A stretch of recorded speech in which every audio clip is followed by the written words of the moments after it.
I'm going to introduce our next speaker, which is widely recognized as one of LinkedIn leading voice in mindfulness and well-being, inspiring thousands of people already with her thoughtful insight and expertise.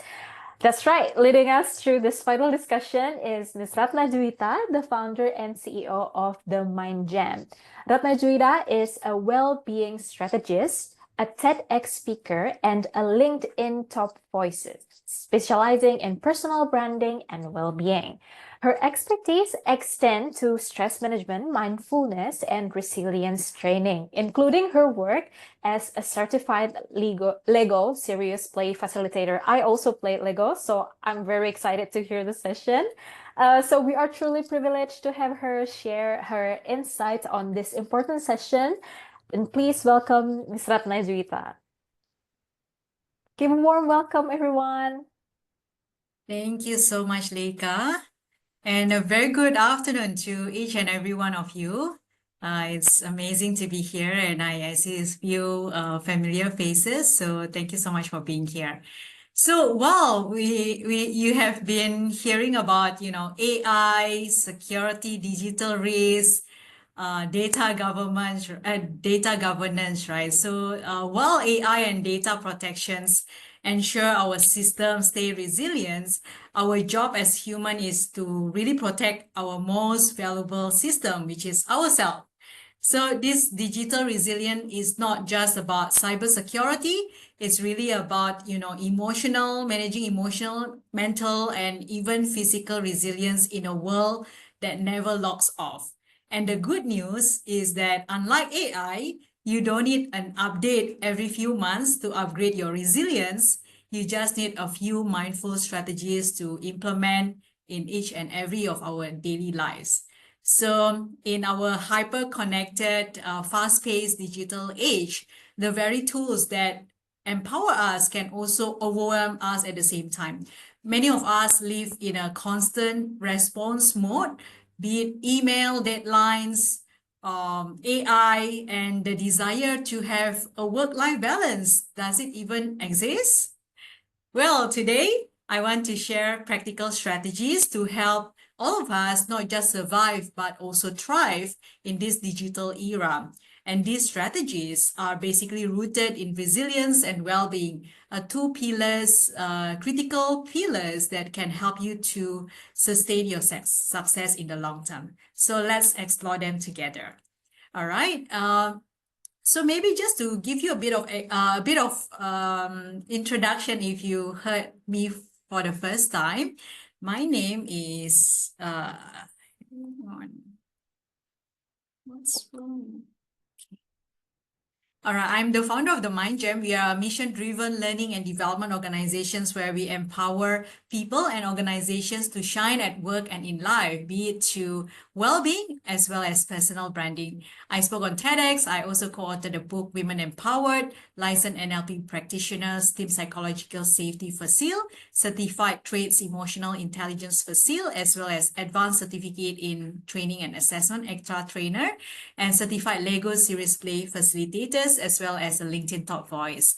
And maybe for the benefit of those of you who have not heard of me, I'm Indonesian. When I was growing up, I struggled a lot with public speaking. I will never forget my very first English oral test during my primary school days. I had to recite a poetry in front of the class, and I froze because anxiety just, controlled me. And I walked back to my seat in tears. I failed my exam and I walked away with public speaking trauma. And every time I spoke in public, I would tremble, my words would fail me, and my confidence would shatter. And years later, I moved to Singapore to study, and I was hoping to have a fresh start, but English wasn't my first language, and it added up into my insecurities. Then I got my very first job as a marketing exec in a training and consulting firm, only to find out that it required me to basically give a lot of sales presentation to audience like 100 to 200 people. I was really terrified, and all my fears came rushing back. I wanted to run and hide, but I knew I couldn't. So out of desperation, I actually joined Toastmasters training, a public speaking training. Week by week, month by month, year by year, I practiced, I stumbled, I failed, and I doubted myself many, many times, but I kept going. Slowly, I began to rebuild my confidence, and winning public speaking competition after competition became a turning point for the first time. And that also, in a way, reignited my the spark of hope, knowing that like I have a bit of hope, right? And that small step eventually opened up a new doors for me. I started emceeing events, weddings, as well as running some corporate trainings as well. And I realized that my struggles had given me so much strength to help others overcome their inner barriers. But the journey didn't stop here, right? In 2021, I hit burnout physically, emotionally, and mentally. It was really a wake-up call for me.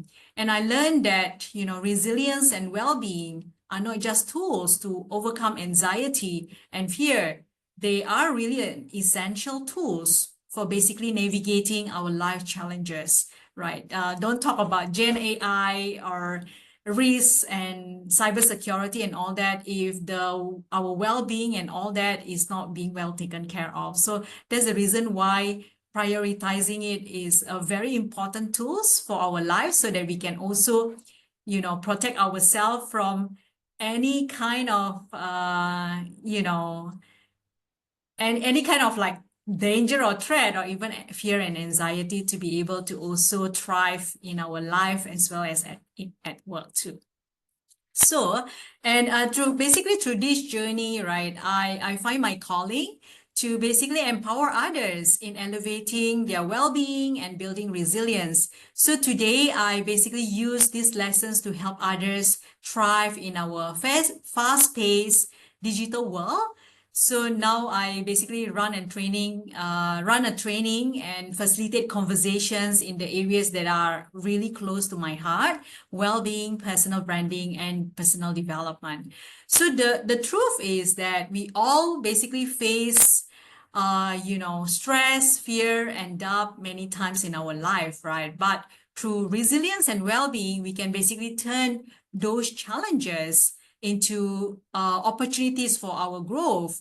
And that's where we will explore today how we can basically thrive, not just survive in this digital age. So ladies and gentlemen, are you excited? If you're excited, please type yes in the comment in the chat box below.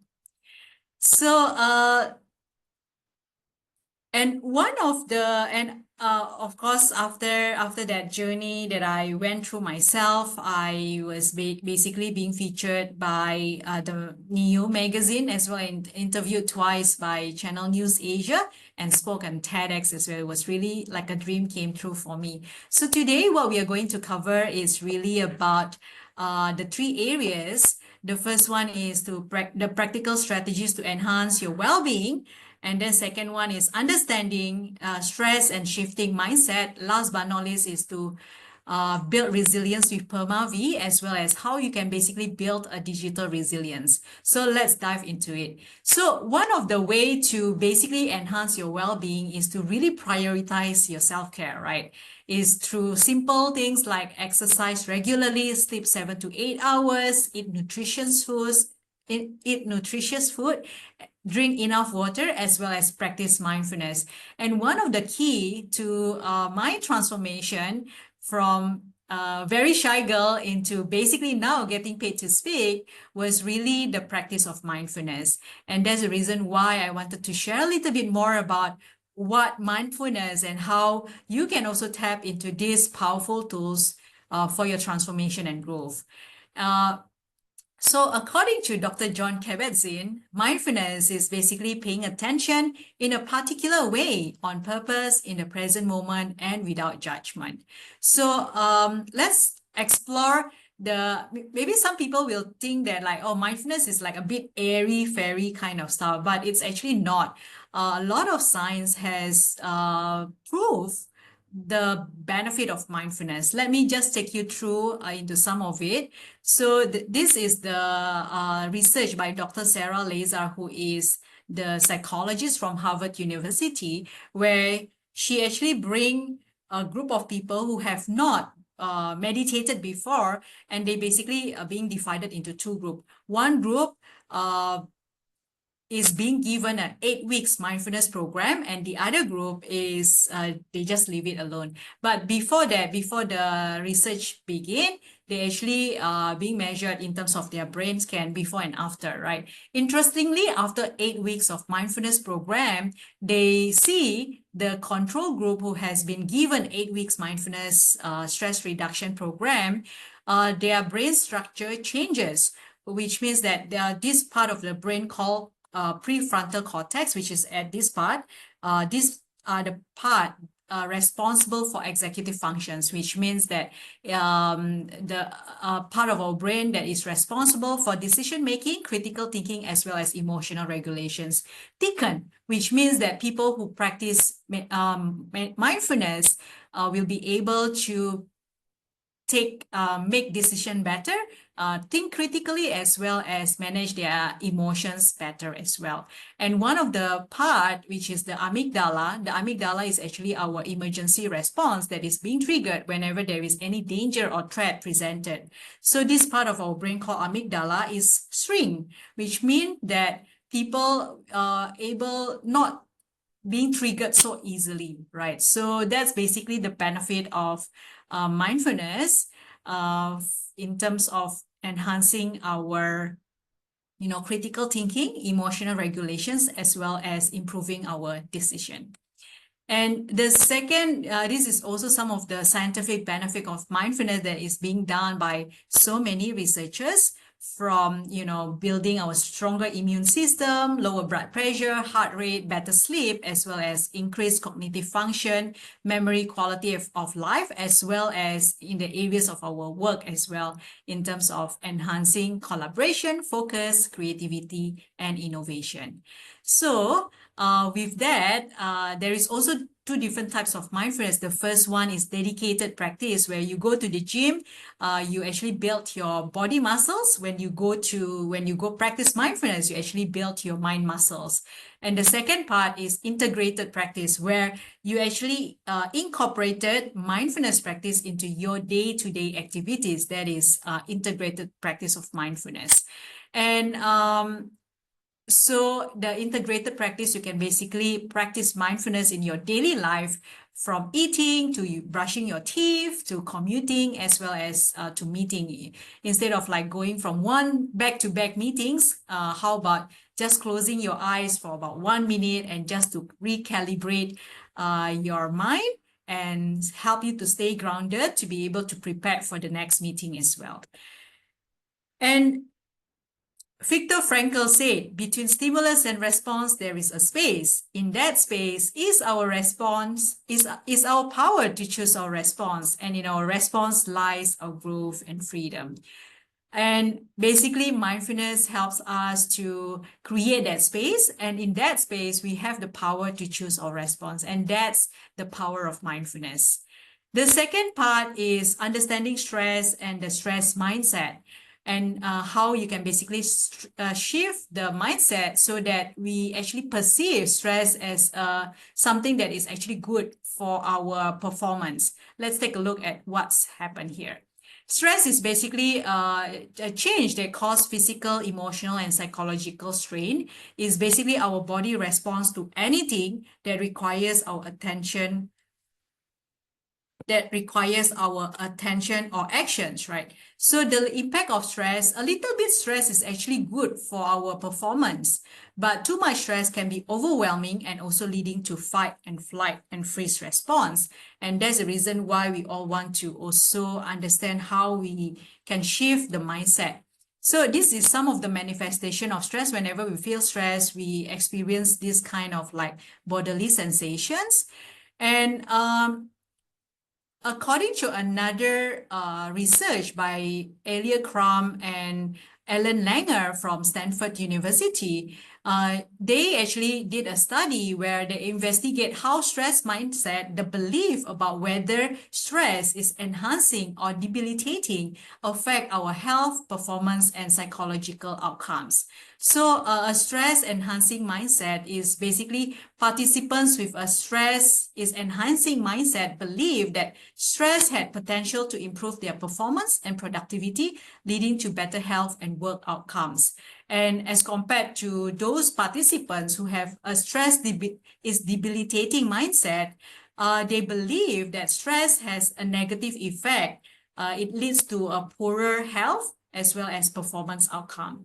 And it's very interesting that they actually show a video about these two different areas. So people who actually feel stress as an enhancing mindset, apparently they are being reported better health, greater life satisfaction, as well as improved work performance as well.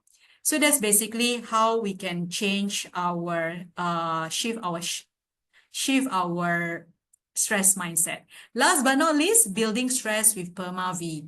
So resilience, right? Resilience is all about the process and outcomes of successfully adapting to difficult or challenging life experiences through mental, emotional, and behavioral flexibility and adjustment to external and internal demands. We all experience a lot of tough times in our life, our challenges as well, right? And how it's really about how we can basically navigate this resilience with some of the tools that can help you in managing that. So this is basically a guide by Dr. Martin Seligman, who is the guru of positive psychology. So he introduced the concept called PERMA-V, is a guide to flourishing life, right? So P stands for positive emotion. What are the some activities that can help you to bring positive emotions? Engagement, what are the activities that can help you to bring you in your flow zone, right? Flow state of mind. And the third one is relationship. What are the some people or relationship that you want to build and nurture so that you can also brings you a positive emotions and also bring you a kind of like engagement. The fourth one is meaning. A clear sense of purpose, understanding what's really important in your life, also help us to contribute into a flourishing life. The fourth one is achievements. Motivation also help us to remind us of some of the good things that we have done. And last but not least is vitality, by eating healthy, sleeping well, and staying physically active. And so what are the activities that will bring you PERMA-V? Last but not least, what I just wanted to share, how you can basically build a digital resilience. The first one is to build healthy digital habits, right? Instead of like, keep doom scrolling, how about setting up a screen time so that you don't keep scrolling your whatever content that is not necessarily. And the second one is cultivating digital well-being. You can also basically choose whatever content that you wanted to consume so that it also affects your well-being as well. And the third one is leveraging technology for resilience. Instead of like using the technology that can, maybe a lot of us also feel a bit overwhelmed with all the advance of AI and all that. How about using some of this technology to help us enhance our focus as well as help us to build a better relationship with our friends, our clients as well. And last but not least is to basically foster a collaborative digital culture. How can you foster a good relationship, creating a physical safe culture so that your team members is also feeling safe to actually share their insights and their ideas in the workplace as well. I think I know we are a bit run out of time. Last but not least, I'm just going to give you a free ebook on the Ultimate Mindfulness Guide for Busy Professionals. If you like to get a copy of it, feel free to scan the QR code and give us some feedback. And I would love to actually connect with you on LinkedIn. I write quite a bit of content about well-being, personal branding, and personal development. I look forward to connecting with you. Back to you, Leica. Thank you.